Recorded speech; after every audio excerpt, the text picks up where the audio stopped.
আমার নাম রিজাউল ইসলাম মাহমুদ।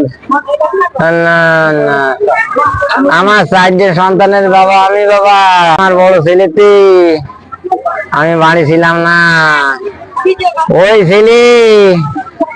ওই ছেলে এক মহিলার বিয়ে করেছে, 3rd মহিলা, শহরে থাকে।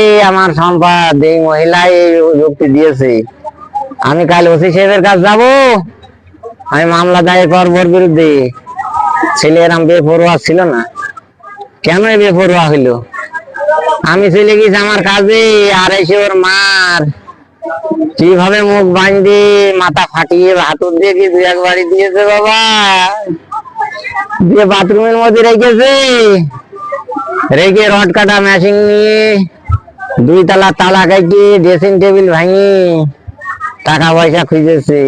তাই বলে স্বীকারোক্তি দিয়েছে এই ছেলেটি, আমি বেরোলি আমার বাপের মার্ডার করলি আমার সম্পত্তি বাড়ি ঘর সব আমার হয়ে যাবে, বউ নিয়ে আমি যে থাকবো। এই সব পরিকল্পনা সব ওই বোর আর ওর শাওড়ির।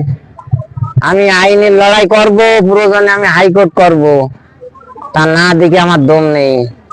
আপনার যে বড় সন্তান যেটা আপনাকে মারতে ওর নাম কি? ওর নাম হলো সাকিব গো। সাকিবের বয়স? সাকিবের বয়স বোধহয় 16-17, আমার খেয়াল নেই।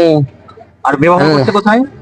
বিবাহ করেছে কোন করে এক মহিলা, টাকার আমি চিনিনি শুনিনি, আমার সাথে টাকার যোগাযোগ নেই। সেই মহিলা বিভিন্ন রকমের তাল বাহানা করছে। না, সেই মহিলার বাপের চিনিনি, মার চিনিনি, তার নানা চিনিনি, তার চিনিনি। এর ক্ষোভে আমার বিরুদ্ধে মামলা দিয়েছে কোর্টে।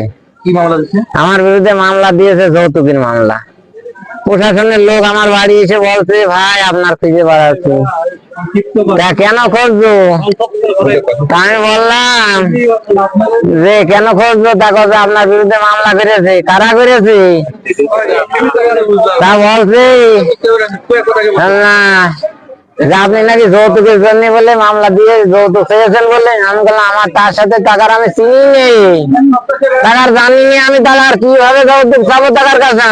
টাকার ফোন দিয়ে বললে নিরীহ মানুষ, তার বিরুদ্ধে এরকম একটা মামলা দিয়েছো, কাল সোজা রকম মামলা তুলে নিয়ে যাবা থানাতে।